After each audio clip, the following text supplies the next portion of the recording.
Hello all and welcome to our weekly series here at fantasyfootballhub.co.uk where we preview Game Week 9 courtesy of Threadmaster and the brilliant all-round guy, BigManBakar. Bakar, some hasty content rearranging after the Champions League matches last night. Absolutely. Thanks for having me, Fergi. I was done with the preview thread last night, hoping having written a 800-word section on Salah and versus Lukaku for captaincy, and to see him go off injured meant that all that work went down the drain. I had to start all over again, but thankfully we've arranged some content rather hastily, but I'm hoping we can bring a lot of valuable information to the listeners. I'm hoping you can help me as well, Bakar, because I had Lukaku set as captain, and it was like, goodness, there's so many options. Fergie, I was sitting in my team with true free transfers, and I was actually chilling. I had no idea what to do with my team, having wildcard in Game Week 7, and now all those plans have gone down the shredder, and I have very little idea of what I'm going to do with my team. Well, let's have a look. So firstly, just for our watchers, if you haven't subscribed to us yet, please press the subscribe button in the bottom right-hand corner of the screen and set the alerts so you don't miss any of our brilliant Fantasy Premier League content or live streams right here on this channel. Also, please press the like button if you enjoy our content. So let's get into it. Let's not waste any time here. Romelu Lukaku is injured, and at first glance, Tuchel's comments last night, something around he's going to miss some days, he's going to miss some games, he's going to miss some matches. What are your kind of real initial thoughts on Lukaku and what we do with him in our teams? My initial thoughts are that we sell him straight away because he's if he's likely to be out for a few matches, he's a premium asset. It's not as if he's 6 or 7 million, we can afford to bench him. I don't like the idea of benching such a premium asset. It goes against all the principles of value, so I think it makes sense to sell him straight away, especially because he's going to fall in value as well. I'd expect him to fall quite a bit, and the other options that we get are likely to rise. Okay, so who are you looking at first? I think there are three replacements majorly who I'm considering. I'd start first with Vardy. Yeah, and Vardy I think is going to be the obvious move on paper for a lot of managers. He's a lot of people are just going to see that Lukaku is injured. They're going to open the total points page, see that Vardy is ranked second, and they're going to press that transfer straight away. So I can see quite a few rises incoming from for Vardy very, very soon. I think Vardy is a solid pick. He has overperformed his XG by 3 goals this season, but overall his numbers have been really impressive. He's actually ranked second for all the relevant stats when it comes to the forwards, XG, shots inside the box, penalty area touches, big chances. And when I filter these numbers by the past 4 game weeks, he's actually ranked top.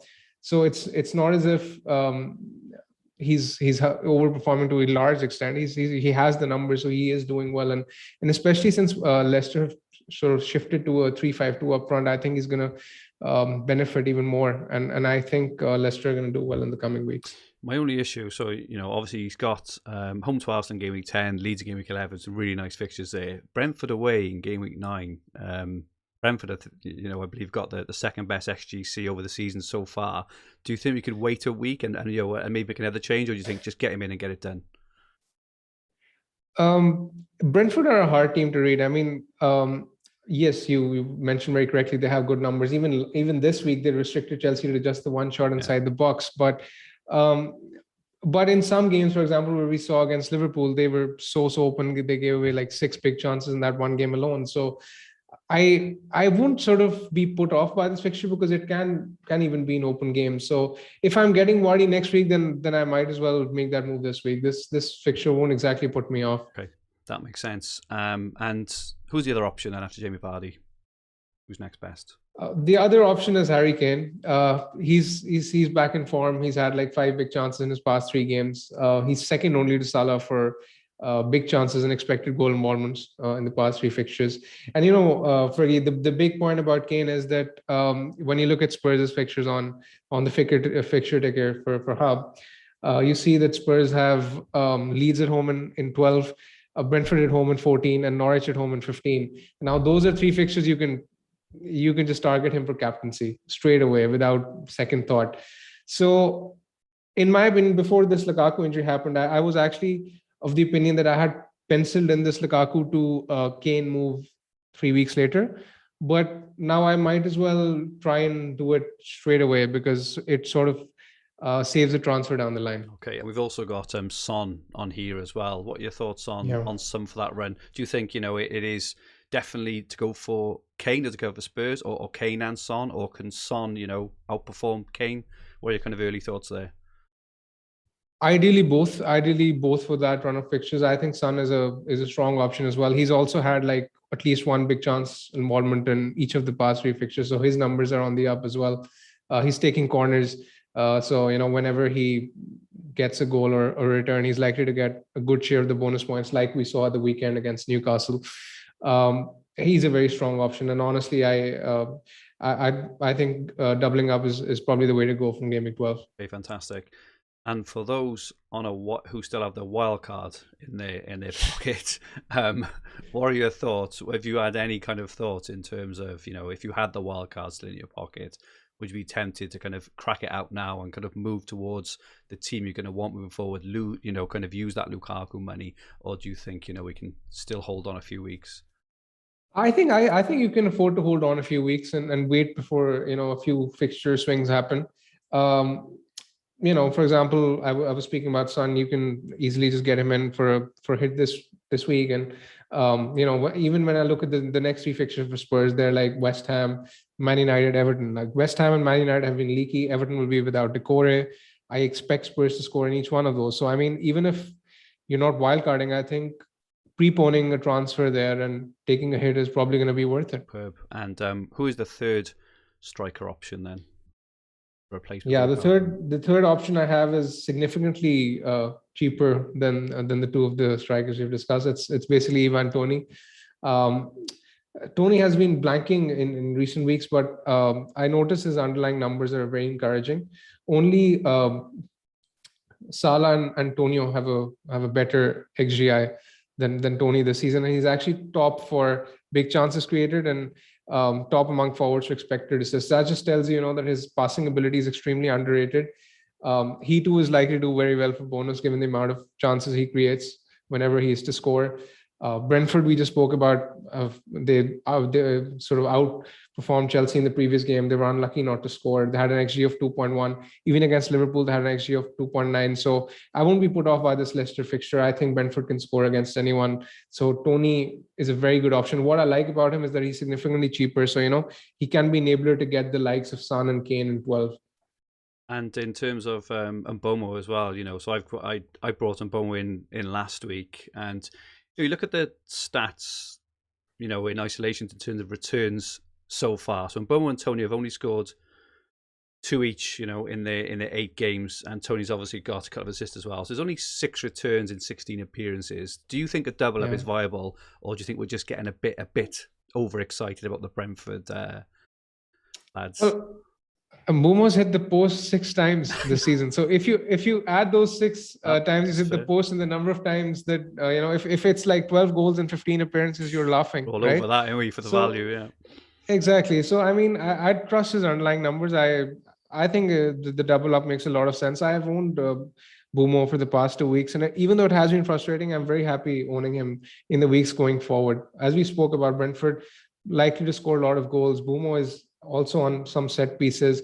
He's actually the one who's actually benefiting from Toney's passing range. Toney drops deep, he gets those passes, and Mbeumo is the one making those runs in behind and getting the chances. And you've got to hope that he puts them away sooner rather than later. Agreed. And we haven't got, a slide for him. I don't think we've done any prep for this as such, obviously, because we are kind of reacting on the spot to this news. But Kai Havertz is someone who may be of interest in the coming weeks if he does fill that false 9 sort of role. You got any kind of early thoughts on whether Havertz could be a good... I noticed he dropped actually from 8.5 to 8.1. Do you think he could be a good option on the next 3? You were mentioning the wildcard. So for someone who's wildcarding in like 12 or 13, I think this could be the ideal pre-wildcard punt for anyone. Because I think Werner and Lukaku are likely to miss at least the next two or 3 fixtures, and Havertz, those fixtures don't get any better. And we saw last season Havertz was playing as a striker under Tuchel that His numbers are very encouraging. So I think it's a good punt, but only for those who have a wild card in their back pocket, because I don't think it makes too much sense to buy him right now and then remove him after 2 weeks. It's way too short term. Fantastic. Thanks for that. Okay, so let's move on to some defences now. And you wanted to touch on the kind of recent resurgent Arsenal. So even though they lost to Palace last week, you want to touch on some Arsenal defenders. Yeah, they drew, but it felt like a loss team.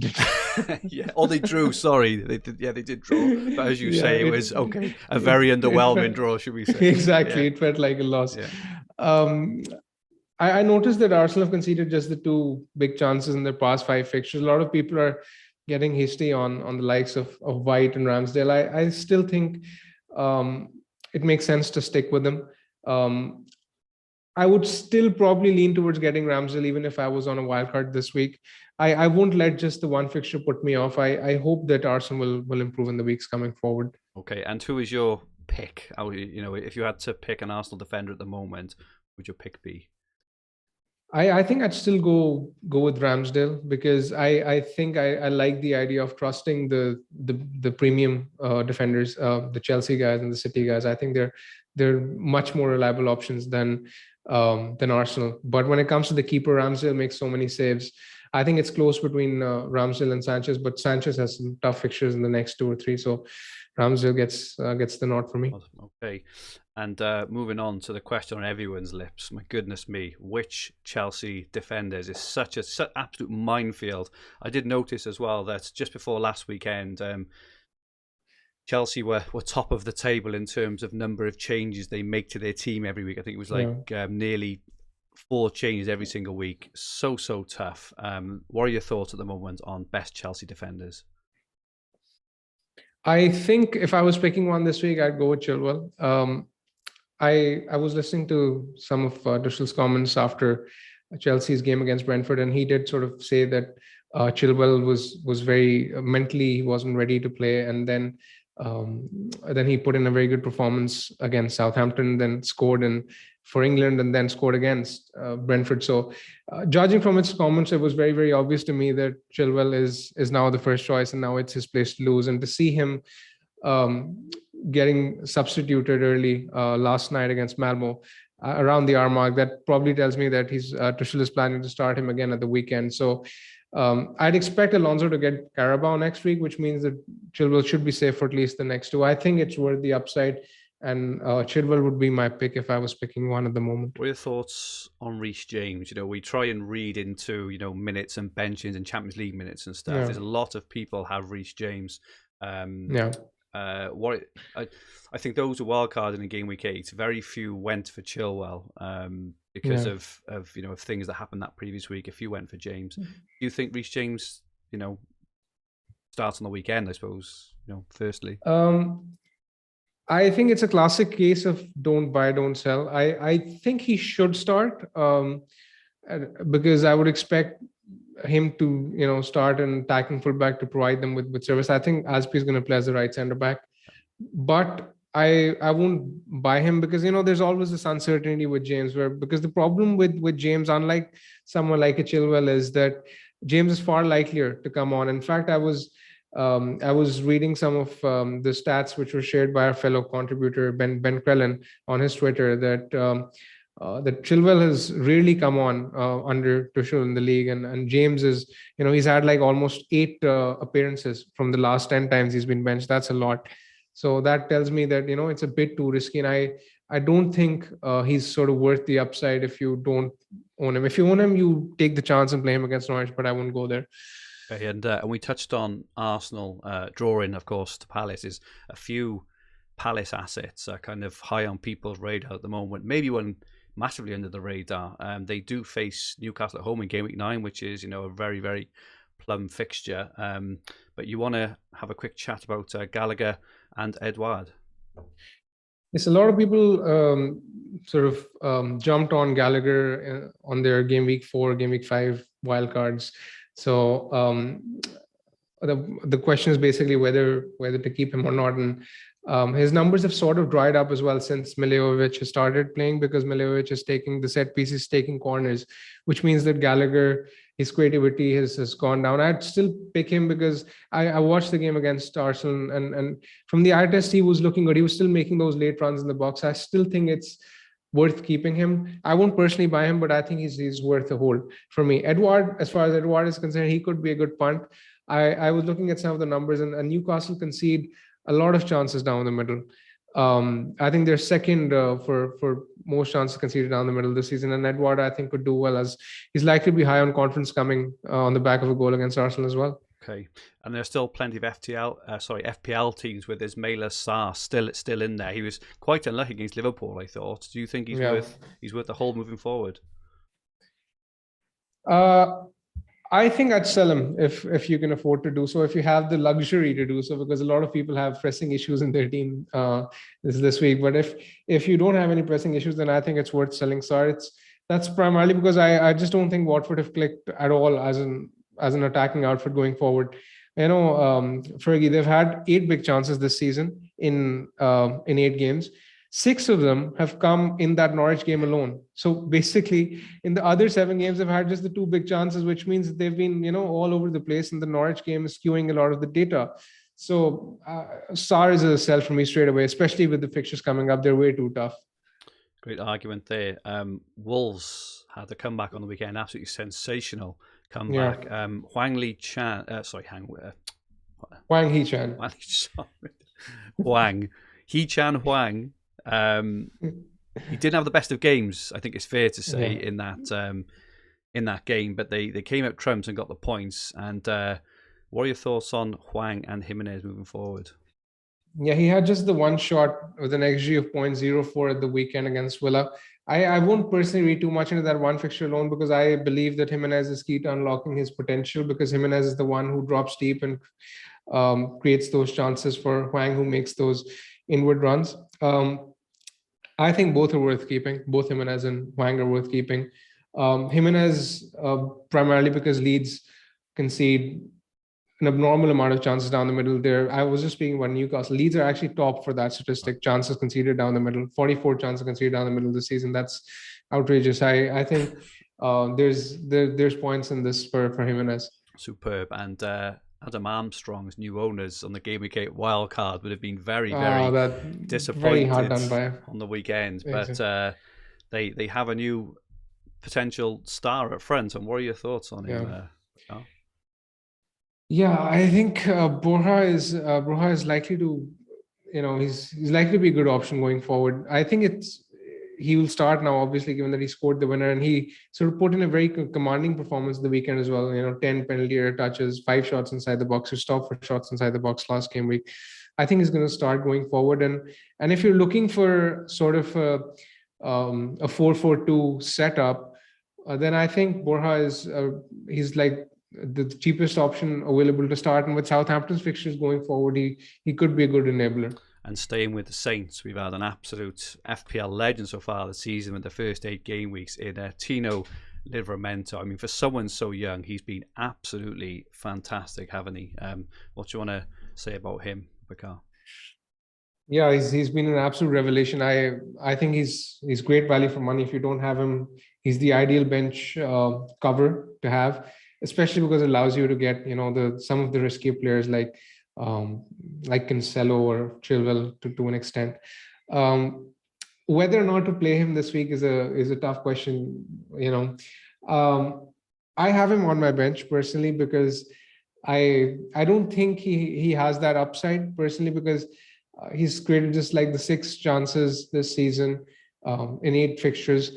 But having said that, Burnley have a big weakness on that flank. Burnley, even last season, they conceded the highest amount of chances down their left flank last season, and this season they're second worst for that statistic.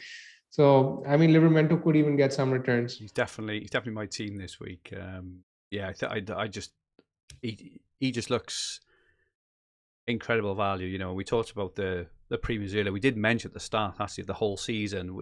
Players like Rafinha and that being potentially underpriced. Livramento, now obviously we didn't know that, but it does allow you to really stock up on really high quality premium players all over the pitch. Toney, he's been an absolute revelation. Let's touch on Man City then, and what are your thoughts on quite another absolute young sensation, Phil Foden. Yeah, Phil Foden, I think he was taken off early in the Champions League. I fully expect him to start this weekend, and then City have the Carabao in midweek. So I think Foden should be safe for at least the next two fixtures. He looks like a great asset to own at this point in time. I